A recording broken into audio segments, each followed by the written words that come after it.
Hey, what's up, everybody? It's another episode of Heat and Receipts. Today's topic, as you see me wearing a shirt that I just wore like 2 episodes ago, maybe like 3 episodes ago, CM Punk, a little over 2 weeks ago, he returned to the ring to talk, and then a little over a week ago, he returned to the ring. We're going to talk all about CM Punk. Let's get at it.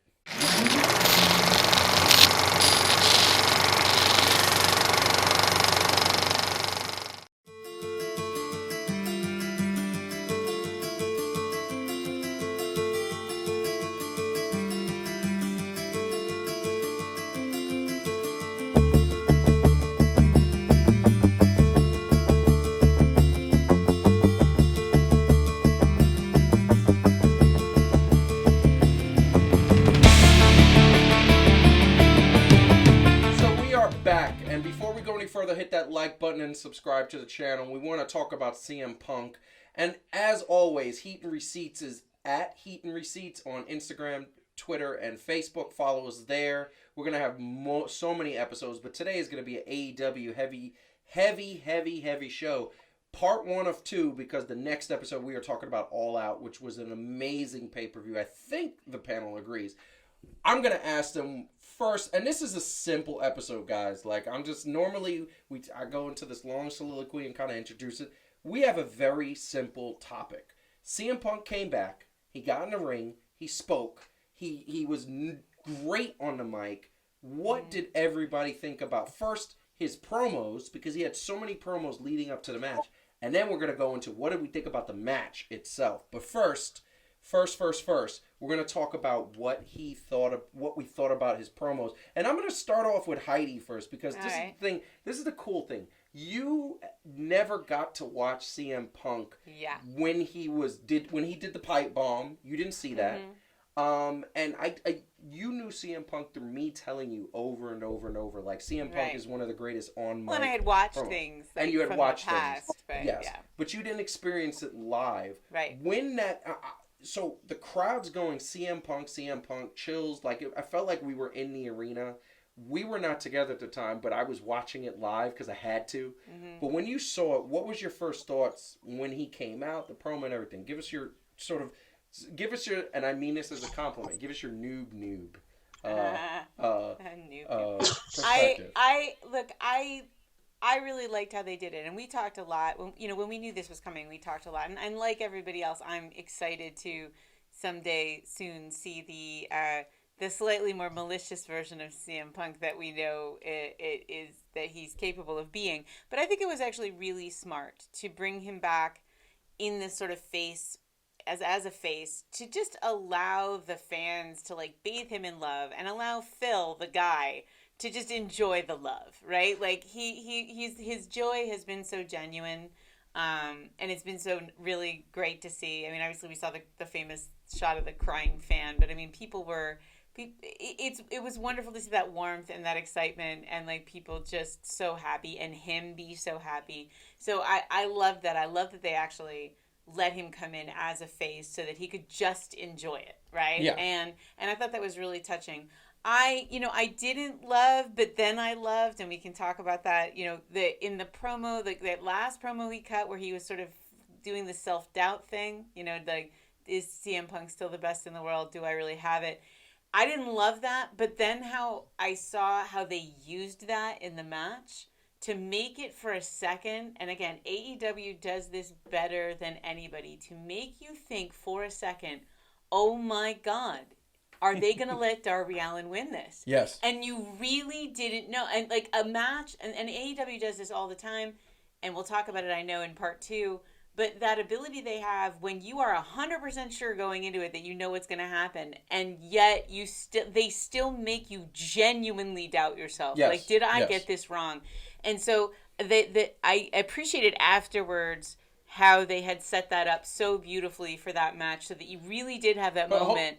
And then of course, CM Punk pulls it out. But hold on. So that's where we're gonna get to the match. Like, but that's related. The promo, like, I didn't love it, and then I loved it. And that is an amazing thing. I think my favorite. So for those who don't know, 7 years away from the ring, he was one of the best when he left. He was one of the most amazing characters that you saw. and he made people like we knew like his in-ring skills were just as good as his promo skills, and you saw it many times. And the way they got rid of him in WWE was, and it wasn't him getting rid of him, he just said I'm tired of it, is that and Calvin knows this and he could speak to this because he saw it. The whole match what he was supposed to beat him, he held the belt for like a year and a half, just heavyweight belt, heavy storyline, great storyline, and then all of a sudden, Cena, they had the Cena versus Rock main event, and he said multiple times, I thought I was gonna face the Rock at WrestleMania. Come to find out, it ended up being John Cena, and you said, okay, so wait, how am I? He was like, how am I gonna be in the main event? And he found out, I was gonna be in the main event by not being in the main event. He lost the belt to The Rock. That didn't sit well with him. And shortly after, he left for good for 7 years and said, I'm done with wrestling. Did a 2-fight bout in UFC and then came back AEW. Now, Calvin, all of that being said, everything you know, what did you think about the promos? Let's focus on the promos because I want to get to the match because the match is a whole nother beast. What did you think about the promos, him coming back and leading up to the match? I mean, I love the promos. I actually loved all of it just because there was a bit of realism in there when somebody doesn't do something for 7 years, right? Like, I mean, let's be real. As fans, when you're a long-term fan, you have this revisionist history almost, right? Like when somebody leaves, when we feel that they're on top, and it's like, oh yeah, he could have killed this person and killed that person, so he come back, and we expect. Exactly. We expect something. So I think he was just heading off like, hey, let's just see where this goes. So, I mean, I appreciated a little bit of I appreciated all of it, right? Just that whole, even the feeling, hey, I know what you guys are thinking. Am I this? Am I that? Will I be? Well, we'll see, right? We're going to test this. And I mean, I didn't even, yeah. I just loved the whole thing. I mean, I was almost like, oh boy, did this show crying. There was definitely a wave of emotion to hear Cult of Personality, to hear everybody singing it, to hear everybody's like roar, right? To see the way he genuinely reacted. It was a moment. They're going to give him, the AEW fans are going to give him the Judas treatment. They're going to sing that song every time he comes out, which is amazing. It's a great song. My favorite part about the promo, first of all, we got our shirts coming. Yeah. That's happening. Second of all, my favorite thing about the whole promo is, the ice cream bars, and Calvin knows the history with that too. He tried to get WWE to bring those ice cream bars back for years, and he was the one saying bring, and they never did. So Tony Khan, what was interesting is that when they were negotiating, he negotiated that I want to bring the ice cream bars back. This meant so much to him. Like, it was and just everybody crazy. got a free one. And everybody got a free one who was in the arena. That was great. I loved the shirt when he unveiled the shirt, but this is the thing that I love. So my favorite moment in wrestling history, and I have so many, the rape of wrestling where Goldberg got the title stolen for him, the reveal of the third member of Hogan coming down to the ring. I love the Aces and Eights storyline in TNA. It was so many great storylines. NWO, anytime you had him, was great. The pipe bomb was the best promo in the history of wrestling, in my opinion. And I love the authenticity of it. I love the fact that he just was spewing out. He's like, I'm tired of being censored. I'm going to say what I'm going to say. And I loved when, in the middle of the promo, he sat down in Native American style. He sat down just like middle of the ring, same sort of, let's get personal a little bit. And the thing that I didn't like is that later on, a couple days later, you had guys who were so WWE guys like Booker T coming out talking about, oh, I'm so sad that he made it about WWE and not about him. I'm like, excuse me, and I'm going to let you go next, Calvin. Excuse me. He made it about what he wanted to make it about. He made it authentic, and he made it about what he wanted to make it about. And Booker T wants to get that paycheck from WWE. So what does he do? He picks the one negative aspect, but Booker T's company, his favorite company, blew it, and they suck. And at the end of the day, CM Punk is not going to shy away from that. He's going to say, this is what happened. This is a story. And once again, this is why we love him so much, is because of the authenticity. This is why we love people like Eminem, because of the authenticity, and Jay-Z and those people. I'm going off into music, but like, we love the people who are authentic, and that's what CM Punk is. Calvin, what do you want to say about that? I'm going to have to push back a little bit. Booker T is not a WWE guy because he has his own wrestling company. Fair, now they do call him for things. Well, but he said on air, I'm not a WWE guy. I don't push WWE. He does give his own. Yes, I do. That? I do. I've heard a lot. I watch Hall of Fame. I watch his thing religiously, and he'll talk against WWE and what they're doing and things like that. I don't fully believe he's a WWE guy, but come on, there is some things. He doesn't want to burn. And there's a couple of other people that said that. But there's a couple of other people that said that, right, to each their own. That's another one. Works for the company. To each their own. Yeah, go ahead, Calvin. You finish. No, I'm saying, to each their own. Like, just like with the internet wrestling community, right? Like, there's believe it or not, there's still fans that's so like, oh, AEW can never touch WWE and da da da da. Here's what I'll say about those guys, because I don't necessarily think it's not being authentic or even consciously saying, oh, where I got to support WWE. There's a thing in psychology called cognitive dissonance, right? It's what happens when you make a choice and then you realize that your choice is not consistent with other things you believe. Then you start to change your beliefs so that they align with your choices, because nobody likes that feeling of being inconsistent.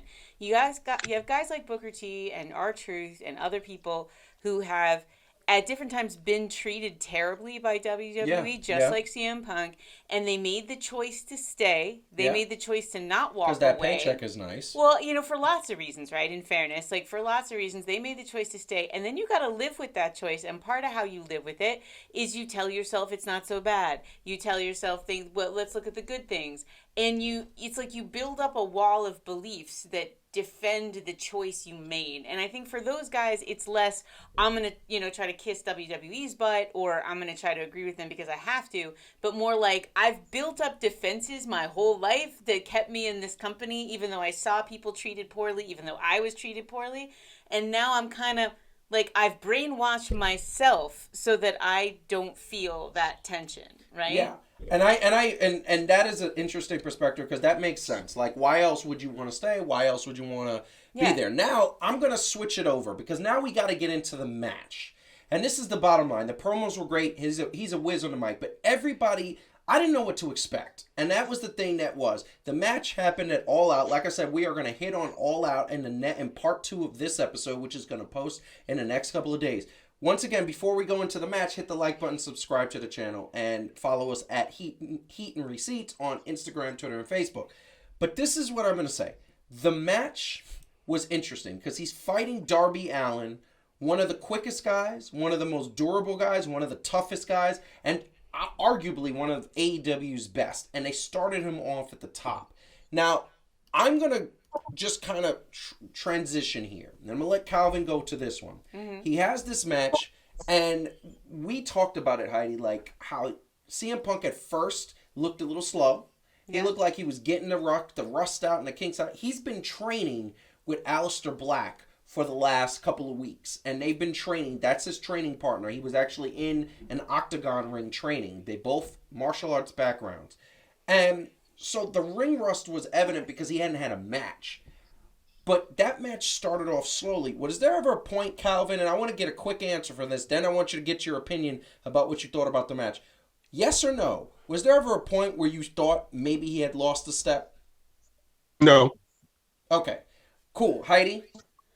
I didn't have anything to really compare it to, but I definitely thought... I actually thought, though, that Darby Allin carried, like, the first 80% of the match with his energy and everything, but I think that was strategic. Yeah. That was storytelling. Yeah. So makes sense. Like, yeah. Calvin, what do you think about the match itself? I mean, the match was brilliant. Well, and remember, CM Punk has been on Heels, the show. Yeah. So he's been doing a different type of wrestling, right? A more scripted version, if you will. with wrestling stunt coordinators. So I mean, it's just like with anything, if you haven't done it for a while, you got to get your feet under you to get into game shape. So I mean, but with that being said, I feel like it was done well. Like I said, the moves meant something. You know what I'm saying? Like they had really good chemistry. They were telling a good story, and there were just times in the match, even if you thought you knew absolutely what was going to happen, where you were like, "Oh, okay, this could not go the way that I think it could go, and I might be okay with this." So right, because it was a really good match. There was a point where we were looking at each other like, "Is CM Punk gonna lose?" And I was and we were both like, "No." But like, that you even asked yourself the question and even thought about it for a second? I can't remember the last time in WWE I wondered who was going to, and I'm not counting NXT. Yeah. In Raw or SmackDown, is well over 95% of guessing. I just can't remember the last time I doubted myself for a second and was wrong. So like, this was delightful. Like, it's just delightful to actually feel like there's no way CM Punk is going to lose his first match back in wrestling in 7 years and have a moment where you go, wait, what? Wait, no, he's not, right? He's not. And, like, that's awesome. That's awesome. That was awesome. I think the other thing now, so, like, I agree with you, Heidi, in the sense that the first couple of minutes, there was Darby Allin is one of the fastest people on the planet. I feel like he is just so quick, and there was a moment I think that they did mess up and they both played it well where they just started over. Like CM Punk was supposed to do something and I think he punched him and said, okay, I'm going to do it again, and it looked believable. Now the thing that I'm also going to say is those two GTSs, oh my God, I think he put his knee inside his mouth. That's how hard he hit both of the GTSs. And I've never seen, and Calvin, correct me if I'm wrong, because I don't remember ever seeing this. Do you ever remember CM Punk or somebody else giving a GTS and them getting GTS'd out the ring? I mean, that was crazy. No. I mean, it might have happened in New Japan with Kenta, but I never saw it. Yeah, I don't say. And by the way, can we say, is there a possibility we're going to see Kenta versus CM Punk? Yes, that's the wonderful thing. Anything is possible. That's anything is possible. There, I was going to say, you both should start just singing randomly.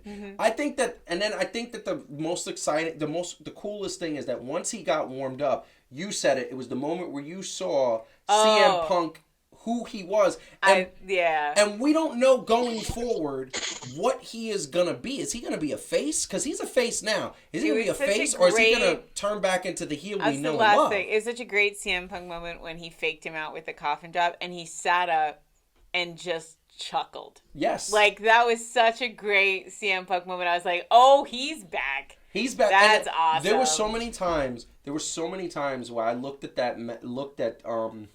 I said to Heidi, I turned to Heidi and I'm like, he's about to drop Sting. He's going to put Sting in the GTS. That's what's going to happen. Didn't. And I'm glad he didn't. I actually thought, Calvin, I'm more of a heel guy. I like the sinisterness. I'm more, I'm a pessimist. I like the bad guys. And I say that the John Cena / Hulk Hogan moments, eat your prayers, say your brother, and all that stuff, I think is corny. This was one of those moments that was Hogan, John Cena-like. It was very missionary, and it was f***ing amazing. It was great. It gave me the chills to see him shake both their hands and show the respect. By the way, he has mentioned that he always wanted to have a match with Sting and never thought he'd be in the same ring with him. It was great. Calvin, what did you like the way it ended? And now, if you're booking CM Punk, where are you taking him? Because now Kenny Omega said, I don't care if you're the best in the world and you're a hometown hero. Shots fired. CM Punk has said, I don't get Orange Cassidy. That could be the next thing. And several other, not to mention the beef that the conversation and him and Jericho had on Rampage. That's interesting because Jericho's still very much alive. And not to mention, MJF's got to be saying, you think you're the best in the world? You're not even, he's got to say, like, where would you take CM Punk right now? I mean, the truth is the sky's the limit. So, and you don't have to rush anything, right? Like, I'm not going to rush him into a title picture. That's just me. I wouldn't rush him into a title picture. I I mean, he's definitely by himself. So trying to put him against a kind of a faction type deal, I don't know. I mean, he's always said his interest is in facing people that he hasn't really faced before, right? So Yeah. So that's Orange Cassidy, and that is Kenny Omega. That's Kenny Omega. I mean, he could kind of do MJF though, but because MJF is not on this trajectory even really where he's going for a belt or anything else like that, right? Like he's just heel. Yeah. You can work a long-term story angle with him. I think he'll do. My guess is that they'll do Calvin, because I think you're spot on. They don't have to rush anything, and they didn't with Kenny Omega. That really paid off with the Bucks, right? They kind of hung in the background a bit, and then emerged later. I think you could do, but I agree with you that because he doesn't have a faction, even if he has sort of a loose alliance with Sting and Darby Allin, that's not the same thing. So it's hard for him to get into a match with any of the faction guys and then believe that they wouldn't come and help, especially the bad faction guys, right? So so it isn't going to be Andrade. It's not going to be MJF. I don't think. But you have a lot of the guys. I think the Pinnacle is dissolved. Well, not yet. They still Excalibur mentioned it, so it's still there. It's still a thing. So I think you could go with Christian.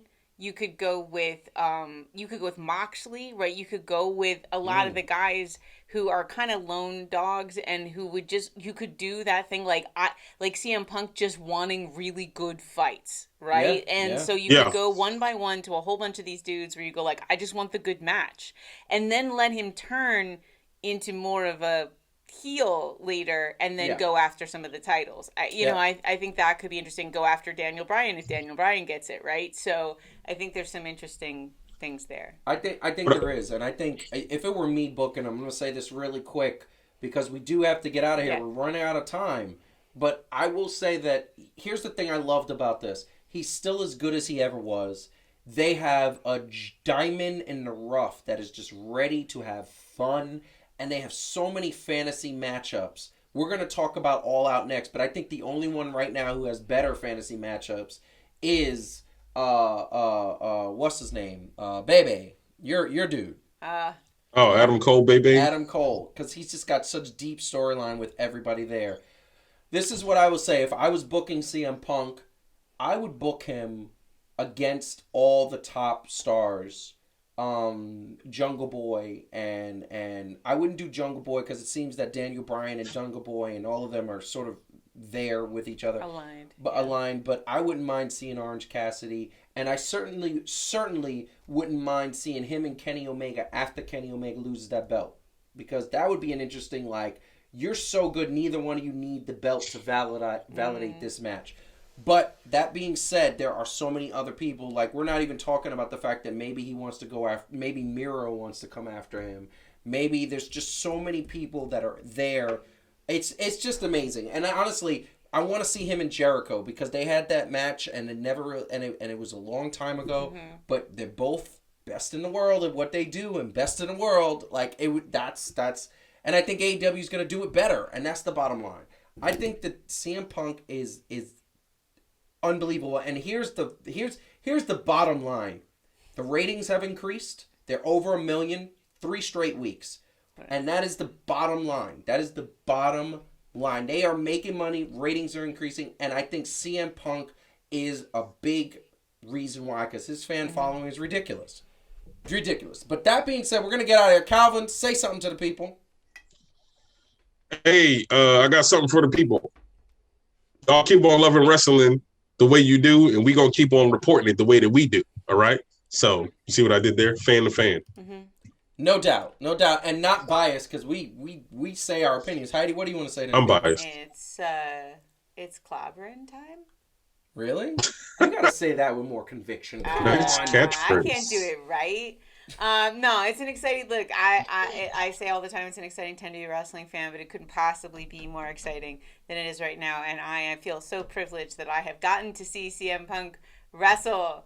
As a wrestling fan live. Yeah. That's very exciting. So good times for Heidi over here. It really is. And I'm going to say this, and I'm going to say, keep watching Heat and Receipts. Our next episode, which is going to be up in a few days, is going to be All Out. AEW All Out. That pay-per-view is amazing. So catch that. That is going to be out soon. In the meantime, I'm going to tell everybody to like us, like this video, follow us at Heat and Receipts on Instagram, Facebook, and Twitter. Share this because wrestling fans need to watch Heat and Receipts. We got so many things coming up. And on top of that, want to mention September 22nd, Heat and Receipts is going to be at Arthur Ashe Stadium. So that is going to be amazing. And we're going to have some videos from there. Keep watching wrestling. Like this video. Share this video. Subscribe to the channel. And that is good. Keep watching wrestling. Peace.